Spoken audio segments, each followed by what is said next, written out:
the Florida Writer Podcast, a discussion about writing and other things. Hello, and welcome to another edition of the Florida Writer Podcast with your host, Alison Nissen. And today I am lucky enough to have Mary Flynn with me. Mary, could you give us a 60-second elevator pitch about who you are and what you write? Thank you, Alison. First of all, thanks for having me on. I'm a lifelong writer. People say, when did you decide to write?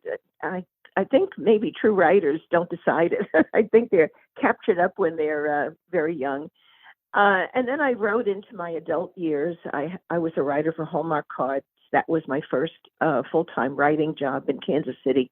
I was a staff writer, writing all the cards and whatever else they needed us to write, copy, calendar copy, all that. So over the years, I've had different full-time writing jobs. And then later in my career, I went to work for Disney Institute as an international conference speaker, teaching the principles of leadership and service, hiring and training that Disney, I guess, kind of became famous for. But I retired. As much as I loved that job, I retired because I had characters in file folders on my shelves in my office at home saying, when are you going to write me? I miss you. So I retired to write full time. And of course, over the years, I've written, but I needed to write full time and dedicate days to it. And so I write in about 7 genres: poetry, short stories. I wrote a business book on Disney leadership. I'm focusing now, children's books, I should say also.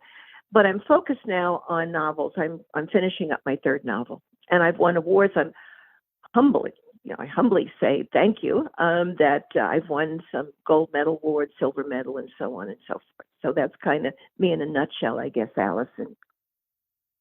Well, Mary, so many people say you should really only write with 1 or 2 genres, but you have, as you mentioned, 7 that you have embraced. So why should we just tell all the, I love personally, I always call the experts they in quotation marks, because we never really know who they are, but they have decided that you shouldn't expand beyond, say, 1 or 2 genres, but you have.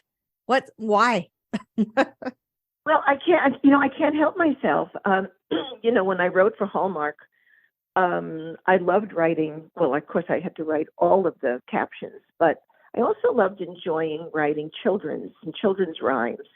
So I have illustrated children's books because it came to me. I mean, you just kind of, sometimes I think in rhyme, and I had a wonderful illustrator in Mount Dora, Donna Kraft.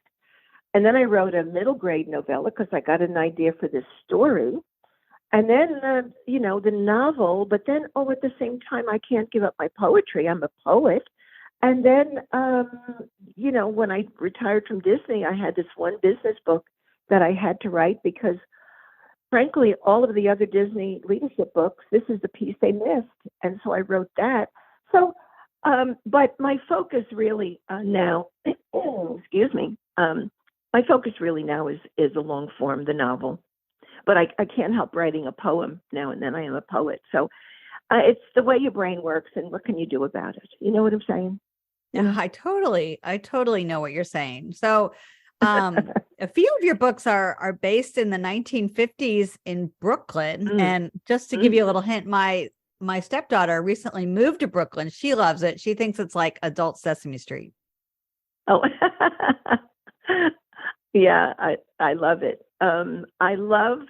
I grew up in Brooklyn many, many years ago. And I love the neighborhoods.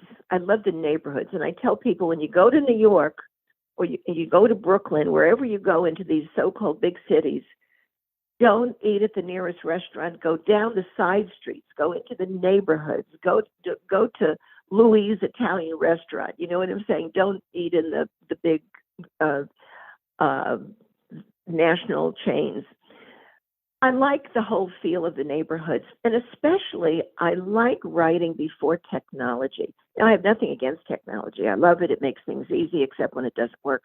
But I like writing back where you couldn't be connected. And you notice whenever you're really watching a thriller, they have to lose the cell phone. The cell phone goes down the toilet.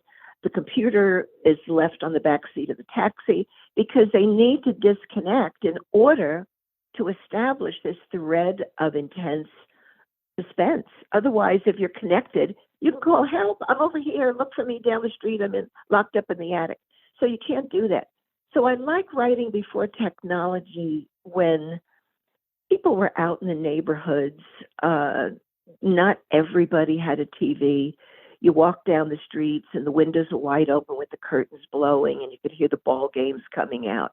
I mean, to me, that's almost an idyllic time. And it is kind of make believe, but it was real back then. And I just like writing about those neighborhoods and those times. And is the neighborhood theme, is that something that you carry through all of your books? My first novel, Margaret Ferry, which won the gold medal in fiction and 2 silver medals, that's deep in the Brooklyn neighborhood, almost the whole story. The second one, The Flower Cottage, starts out in Brooklyn, and the professor who is fired from her job discovers this little known kind of mysterious town way out on Long Island.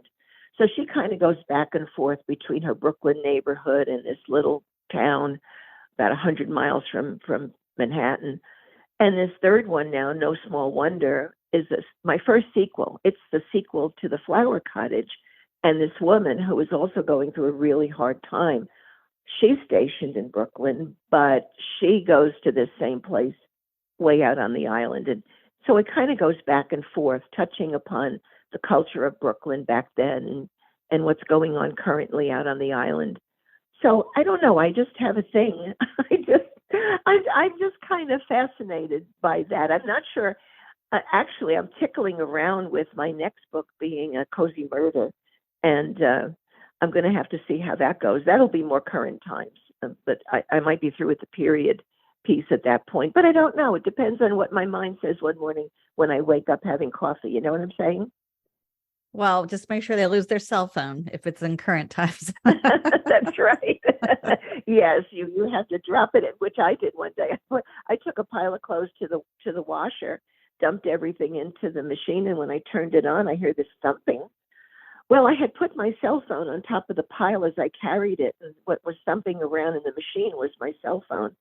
But it's true. You can put it in a dish of rice, dry rice, and it dries out, and it never even lost a beat. In fact, the phone rang while it was soaking wet, sitting in the rice. So that's Apple for you, I guess. I know, yeah. Crazy, right? Well, that's great. Mary, what's been your biggest challenge as a writer? I guess it's the marketing. You know, unless we want to put all of our writing in a trunk in the attic, we'd like for people to buy it. And I mean, I've done well, you know, praise God. But the whole thing about when people say, oh, you know, I did this and I sold 5,000 books in the last 2 months. I don't know how that happens. Well, I do, but it sounds very expensive to me. I tried running an Amazon ad. They said, oh, no, it's only 3 steps.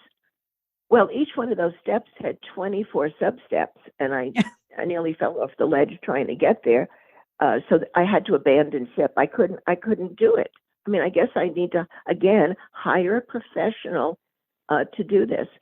But so I primarily market myself through simple platforms online, but I do a lot of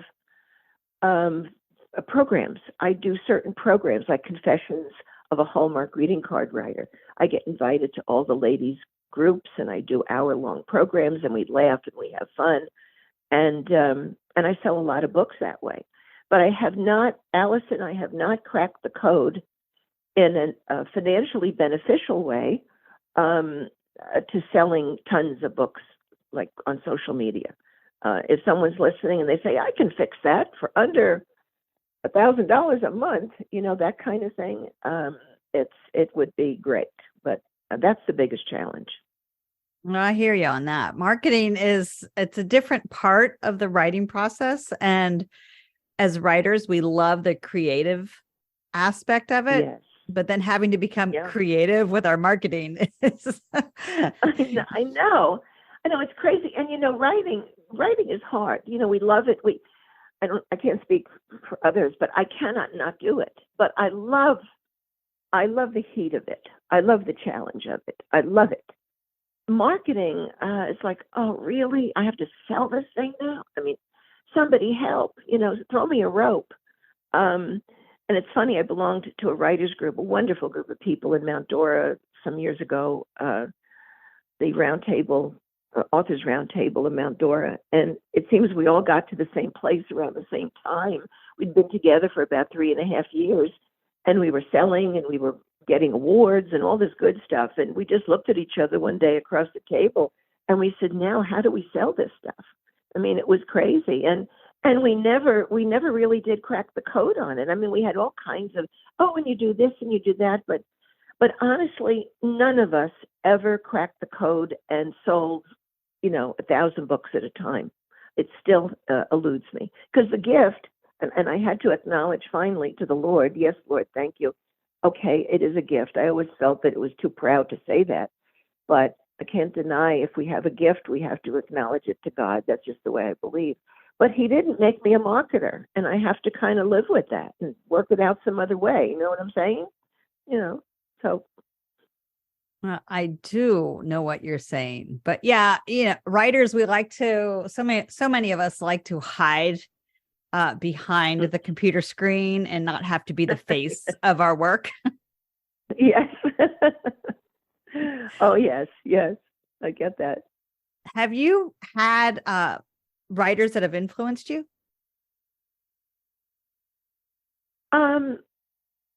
Well, back when I was first, I was employed, and not as a writer at the time. Back in the early 70s, we had just come back. My husband was the missile commander in the Air Force, and we were stationed in Turkey. And when we came back to the States, I eventually took a writer's job for the largest guided reading programs in the school system. I wrote stories every week with comprehension tests. And it was during that time that I thought, I've really got to break out. But I wanted to learn more and learn more. And I honestly, Alison, I think I read every single short story book and author in the public library. I thought a great way to start, you get a taste of so many great authors, meet so many characters, experience so many settings. Those were my first really great experiences with the authors. And later on, most recently I discovered in recent years, Jojo Moyes, who wrote Me Before You. And that was a wonderful experience. She became, now that was interesting because she became famous by word of mouth. She didn't really promote herself, and people who read her books, and I thought, well, maybe there's hope here, So little by little, I would say mostly the short story authors from years ago influenced me the most. And I would recommend this to any startup author. Unless you're a really, really fast reader, which I am not, unless you can read like a book a week, maybe 2 books a week, I would say get short stories, all the different classic authors, the current ones too, and read as many short stories as you can and get a taste for all of the different characters, settings, plots, and so on, and styles, of course, Great advice. Absolutely great advice. Mary, how can people get in touch with you? How can they learn more? Well, my website is maryflynnwrites.com. That might be a good way just to see my covers and what they look like, read the blurbs, and so on. My email is maryflynnwrites@gmail.com. And I'd love to hear from people. I mean, I love to. Right now, I'm coaching 2 different writers. I say that humbly. We've all been coached in our way and in our day, but I love sharing and passing on to others little tidbits that help me, the mistakes I don't want them to make that I made, those kinds of things. So I love hearing from people and love sharing advice. I love the writers groups. And so, yeah, I'd be happy to, invite people to get in touch. Look me up. All right, Mary, are you ready to switch to our rapid fire questions? Okay, I'm scared. Okay, I'm fastening my seatbelt. If you had to go to summer camp today, what would be your choice of activities? Oh my gosh, I want to fish off the dock. Oh, that sounds wonderful. Yes, fish off the dock. But I'm not throwing them back. I want to fry them around the fire. I love the smell of fried fish. So that's number one. Number two is hiking in the woods. I love the deep woods. I like it better than the ocean. So I'd love to go into the deep woods. I've written poems about the deep woods. And let's see what else. I don't know, the fun games, like if they have a pool and you jump in and you gotta pass along the greased watermelon, those silly things we used to do at camps and things. So those are the kind and of course hot dogs. You got to have hot dogs in the afternoon and all that kind of stuff. Well, I want to go where you're going to camp. It sounds like fun. Yeah, right. Let's hang up and let's book ourselves. Do you prefer writing with a pencil or a pen? Well, that's an interesting question. I prefer a pen. In fact, I can tell you I only write with a paper-made bold point. I don't like writing with anything thinner than a bold. When I was writing for Hallmark, I wrote with pencil, and I could only write on a yellow line pad. I couldn't write on a white pad. It was too bright. It distracted me. Isn't that crazy? I mean, do I sound crazy? Am I coming across as crazy? But I don't know. I guess that's how it is. Now I'm into bold. And, in my idyllic century ago mind, I would love to do a fountain pen. I would even do a feather pen. But I'd get bored dipping my pen, 50 times a second. So that would never work. But anyway, that's how it is. And our last question, what's your favorite time of day? Oh, my goodness. It has to be daybreak. First thing I do when I wake up in the morning, besides thanking the Lord, is I peek through the blinds to look at the day, to look at the new day. It's the first time ever in the universe that this thing showed up, and I want to be there for it. Although, I have to say, middle of the night is great fun. Middle of the night. And I always pray to be in bed. Mary, don't stay up in the middle of the night, but sometimes I can't help myself. 3 in the morning, 4 in the morning is a wonderful time, but I still prefer daybreak. Mary Flynn, thank you so much for stopping by. Thank you, Alison. God bless you, and I'm happy to meet you at last. You have been listening to another edition of the Florida Writer Podcast with your host, Alison Nissen. Alison out. Boo! We're all done. Thank you, Alison. Mary Flynn is an award-winning author of fiction and poetry, as well as a celebrated speaker. A highly diverse writer, Mary has medaled in nearly all of her genres. Her powerful debut novel, Margaret Ferry, won a gold medal in fiction, a silver medal in religion, and a silver medal in Christian writing. She's working on her third novel. Her Disney leadership book is also a silver medal winner. A former full-time staff writer for Hallmark Cards, Mary's observational humor has appeared in the Sunday New York Times, Newsday, and other dailies and magazines. One of her award-winning short stories appeared in the esteemed The Saturday Evening Post's Anthology of Great Fiction. Mary has an on-air role as host on the Salem Radio. Her books are available online and through bookstores, as well as her website. Be sure to visit Mary at maryflynnwrites.com. For more information about the Florida Writers Association, visit us at floridawriters.org.